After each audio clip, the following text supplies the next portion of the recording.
Let's talk to Elliotte Friedman now, Hockey Central insider on Hockey Night in Canada, of course, author and podcaster on 31 Thoughts. Okay, lots of reaction pouring in all day on all sides, or at least for the last 24 hours. Strongest statement coming from the Rangers. The next question would be, has there been any reaction from the league, from the NHL, about what the Rangers put out? Well, you're not kidding. First of all, Ivanka, this kind of reminds me a bit more of professional wrestling in the WWE than it does the NHL. It's really out of character to see some of the reactions that we've had. And I did send a note today to the National Hockey League after the Rangers released their statement on social media. And as the time we tape this, I have not received a response yet. And I think that at some point in time there will be. If you go back to 2013 during the Stanley Cup playoffs, Raffi Torres, then playing for the San Jose Sharks, was suspended, and the Sharks were very upset at the suspension, and they wrote a rebuttal on their website, and the team was fined $100,000. Now, I don't know how the NHL sees this in comparison to that.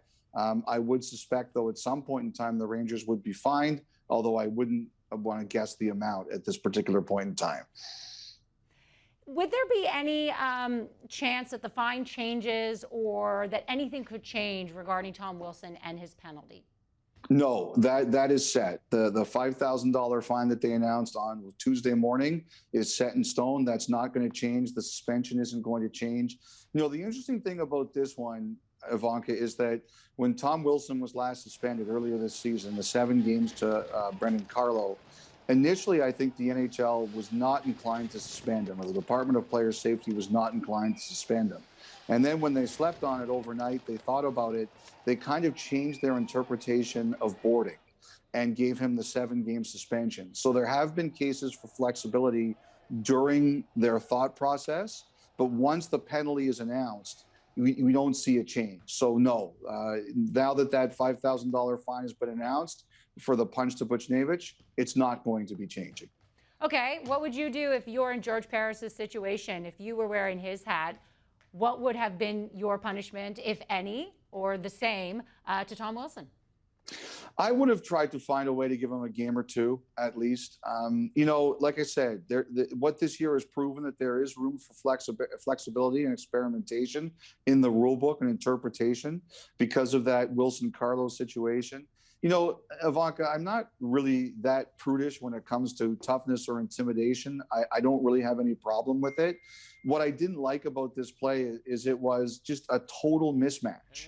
And, you know, working with guys like PJ Stock and Nick Kyprios over the years, you know, they've talked about when you're facing an opponent that really isn't at your level or is beaten, you let up.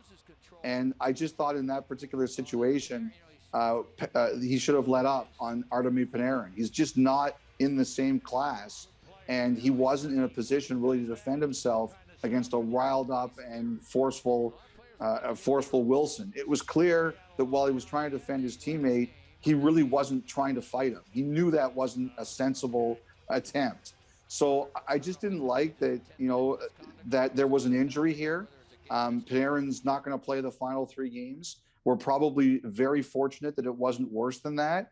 And if I was running the league or I was running the Department of Player Safety, I would have said, I've got to do something here to right before the playoffs to show that we're serious. That would be my decision. Obviously, that wasn't the way the NHL went. All right, Elliotte, and you go into more detail, of course, on 31 Thoughts. It's a great read, as it is every week. So thanks so much for joining us. All right, my pleasure, Ivanka. Take care of your partner.